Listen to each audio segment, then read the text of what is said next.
In today's video, we're going to be diving into the upcoming pattern where finally some of the guidance that we're getting from the models and some of the guidance that we're getting from the National Weather Service on these initial outlooks are finally looking warmer in the east. So we've had a quick little colder time, and we do still expect this overall for the next few days, but starting around the 27th through 31st time frame, which we're looking at now, it should start to warm up. I should also tell you that there is still model guidance suggesting snowfall not only in the Northeast and the Great Lakes in the Midwest, but also the Ohio Valley, Mid-Atlantic. So we're going to be taking a look at some of that, and also severe weather happening around the nation. So really maybe a more extreme look from what we were seeing yesterday in yesterday's video. Still just crazy stuff. Looking at this 6 to 10 day temperature outlook for the 27th through the 31st, we do see the initial little start of a negative PNA pattern starting out, and instantly, once that presents itself, we are seeing warmer temperatures flowing into the central and the eastern states here. The PNA is such a huge tool, and I talk about it all the time because it is critical. And if you want to teach yourself how to really know how the weather is going to be, it's a good place to start. We do see some cooler temperatures in the upper Midwest, and that's like the upper Midwest and the upper Great Lakes there, mostly the UP, and then the upper regions of New England. There is still some cooler temperatures way up to the north there, but we can tell that the overall look is much warmer than our previous outlooks we've seen over the last few days. 6 to 10 day precipitation outlook here. We do see some relatively wet conditions for a lot of the nation, especially the east there, and then the northwest, and really the only drier area being the southwest here for this 6 to 10 day precipitation outlook. Let's go ahead and look at the 8 to 14 day outlooks here. And as we take a look at the temperature outlook for the 29th through the 4th of April, we can see cooler temperatures still around for the northwest here, maybe a little bit of a negative PNA.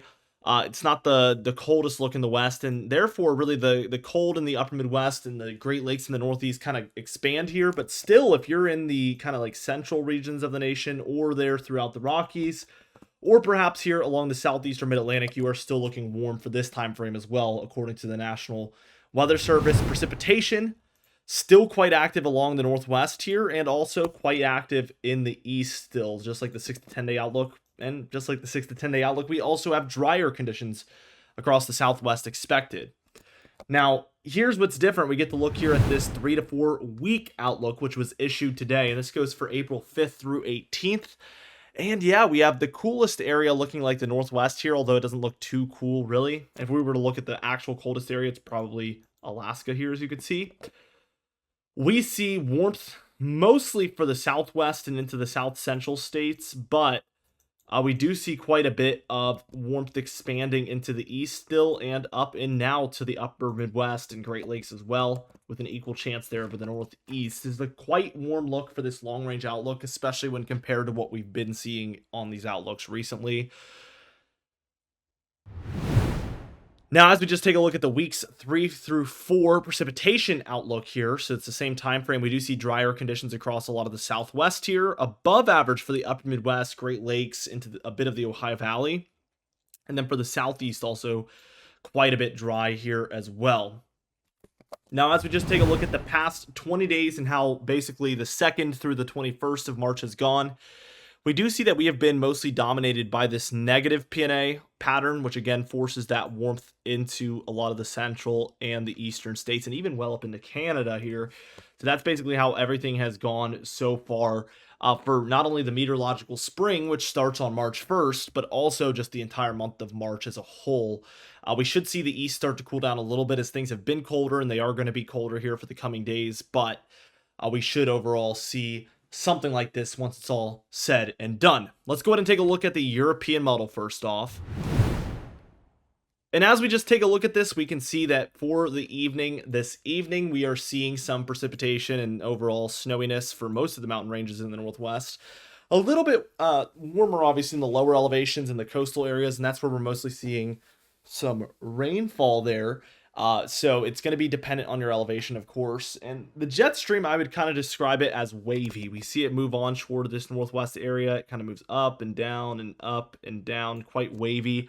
But we have a couple critical colder areas here where that cold air is starting to try to move in. Some showers across the Midwest and plains as well there.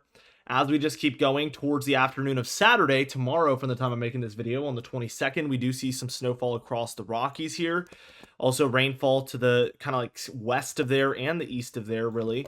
And then we see some showery activity in the mid-Atlantic and Northeast. And some of this might even come down as snowfall here for Saturday, especially areas close to the Great Lakes or in higher elevations. Looking towards Sunday here, on the 23rd, we see a more substantial low starts to move down into areas like Minnesota and Wisconsin and the Upper Peninsula of Michigan, and this is causing snowfall, pretty heavy at times as well, to move into these areas. Also, probably severe weather for quite a bit of this kind of like deep south area, maybe even extending up into parts of the Midwest and kind of like Ohio Valley area there. We see another system for the Northwest bringing snowfall to the Rockies and Cascades, and then again, rainfall in the lower areas. As we move towards Monday afternoon here on the 24th, we do see some thunderstorm activity taking place across a lot of the Gulf Coast and the southeast coast there, all the way up into the mid-Atlantic. We are seeing snowfall across the Adirondacks, Green Mountains, and White Mountains of New England and the Northeast in general, and we actually are seeing some of this spread out for areas a little bit less high elevation, so this is definitely a snow event up there, probably mixed precipitation for some, but just very late season snowfall happening there. And looking at the jet stream, we are in a supportive pattern for that. We have this pretty substantial trough moving into the not only northeast but midwest areas, and then a very substantial warm air mass here over the west, really taking hold. As we keep going towards Tuesday, and this will be the 25th, we see that jet stream pattern continues, and if not even worsens, as we see just a massive trough across a lot of the more central areas into the east. And then again, that really stubborn ridge just holding on for dear life out west out there. Looking forward towards Wednesday, I would say we're in about the same pattern, maybe even worsening once again. For, again, Wednesday the 26th, we see a storm system moving on shore to the northwest there, bringing some mountainous snowfall probably, and lower elevation rainfall. And that's probably spelling the end of this warm up for the West Coast, as this is going to force that warm air to want to expand eastward. And that's probably the big catalyst for this pattern changing. So by the time we reach Thursday, we see now the jet stream is moving in through the like southwestern areas, and that ridge is peaking more over the plains. So we still have a trough in the east, but this ridge is on the move eastward. So activity should continue to increase over the west here. The cold should increase, and that warmth should be moving eastward overall.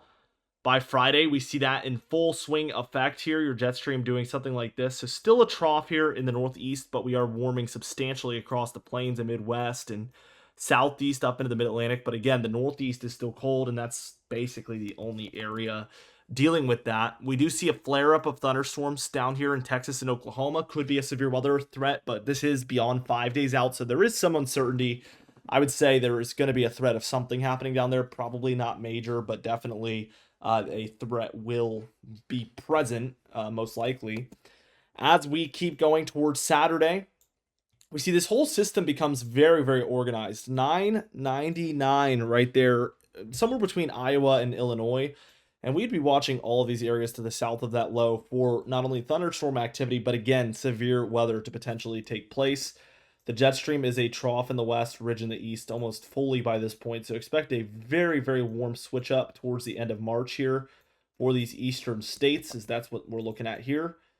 By Sunday, we see that this low moves up into the northeast. It does bring some Canadian snowfall, not really for the U.S., and probably another thunderstorm threat for the southeast and mid-Atlantic. But we can tell that this has been a catalyst in the opposite direction. It is flipping the pattern because we see a building ridge out west, and the cold air moving in behind what is a cold front underneath this low. So all this precipitation is a cold front. So that is pulling the cold air down. Meanwhile, we have this warm air building out west. So this is going to maybe ricochet us back into a little bit of a cold pattern. But I have reason to believe it could be brief. This is still within 10 days. So we're looking at this as if it is a pretty legitimate outlook on what's going to be happening. But once again, we have this storminess spreading for the northwest down through the California area, and that might just turn this warm up moving eastward really quickly here. So let's see what happens by the time we're reaching Monday. And it does look like that's what's going to take place. So we're on like our first day of the cool down here, Monday the 31st, and it's already, coming to an end really quickly. This warm up is moving eastward in a hurry. Snowfall for the mountainous west here, rainfall all around, and colder air prevails. So this is going to be switching really quickly. So Tuesday here, we're already in a ridge in the east pattern overall. It's very slight, but I would say this is where the ridge is persisting the most. So yeah, we're warming right back up. Cooler temperatures and more active for the northwest territory, and we see some snowfall here across the very far northern Great Lakes, and still that mountainous snow out west, of course. By Wednesday on the 2nd, this all kind of becomes a threat of thunderstorms and severe weather again. We have a low near Lake Erie. We have thunderstorms around for the deep south into the southeast and even into the mid-Atlantic again. A little bit of a cooling look by Wednesday the 2nd, but not as extreme as our previous ones. The reason it's not as extreme is probably because we have more of a negative PNA look for that western area with snowfall and activity just all over the place. That is going to soften the blow of any cool down that tries to move into the east while that is going on. So for Thursday, we get no real true cool down on this time around. This is by April 3rd.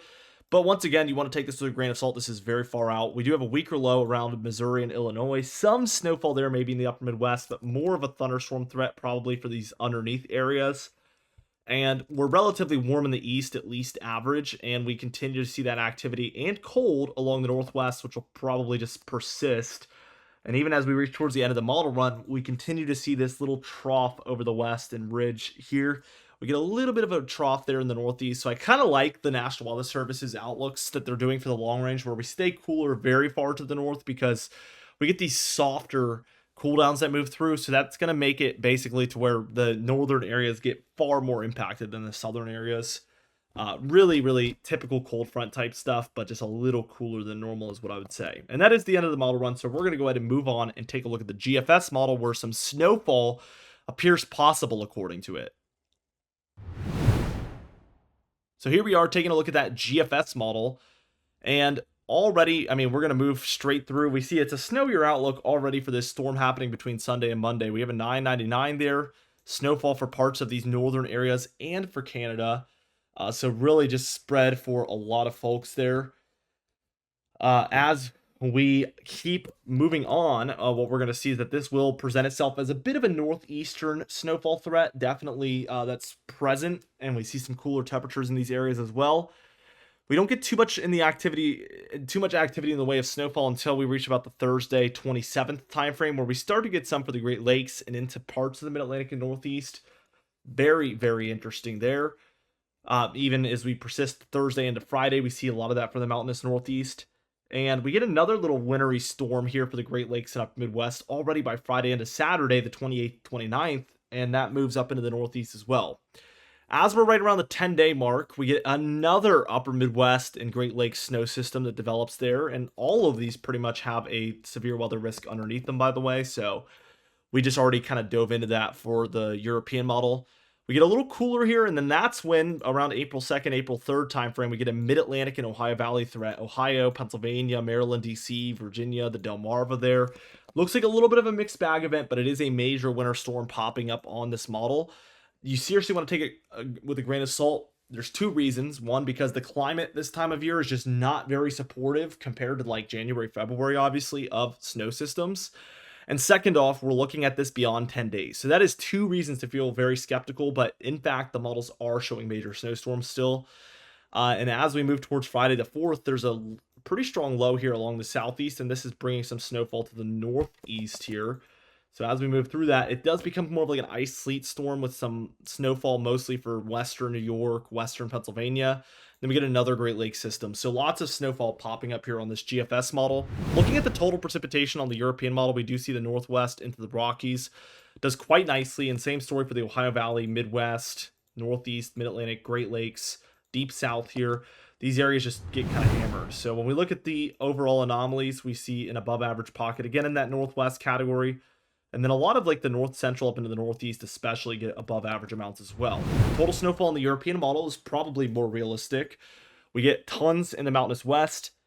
The upper Midwest into the Great Lakes and even some of the northern plains do get plowable amounts of snowfall. And same story for parts of the interior areas of the Northeast, the more susceptible areas to snowfall. If you live there, you know what I'm talking about. So If you feel like that's you, then that is who I'm talking about. These areas get kind of some snowfall here.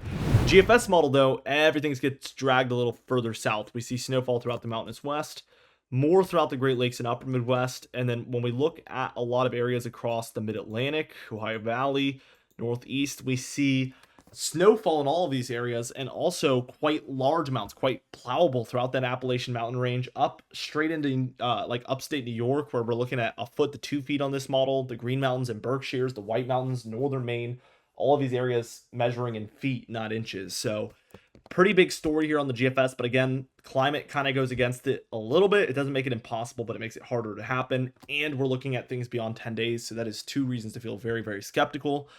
Let's just dive into the Storm Prediction Center, where we have 3 outlooks. Day 1 here, Northwest and areas in the Midwest have a general thunderstorm risk for today into tomorrow morning. These go from morning to morning, not 12 a.m. to 12 a.m. So these run from about, well, it depends on your time zone, but think 6, 7, 8 a.m.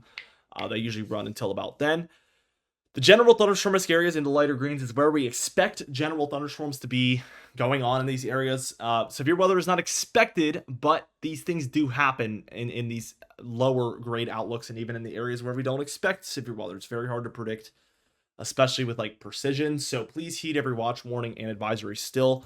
For the day tomorrow, on Saturday the 22nd, we do see that general thunderstorm risk area again, but we do have a darker green for Kansas and Missouri. That's your level 1 marginal risk, where we do expect severe weather, at least isolated severe weather reports, to come in within that area again for tomorrow on Saturday.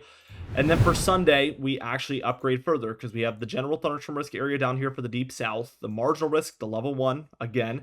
Then we have a yellow area from East Texas into northern Louisiana, southern Arkansas, northern Mississippi, and southwestern Tennessee. This is where we expect a little bit more scattered about severe weather to come through, and really reports to come in. So this is where it's becoming a little bit more and more widespread throughout the area. So no huge threats here, but they are threats, and we probably will see some nasty weather from all 3 of these days. So again, if you're in any of these colored days, please mark your calendar. Just be aware of the days these are happening, and heed every watch, warning, and advisory. Just pay attention. With all that being said, we upload every single day, so be sure to subscribe. You can even hit the bell icon for daily notifications when we upload, so you never miss one. Be sure to like the video if you did enjoy it. Leave a comment down below, and I'll see you guys in the next video.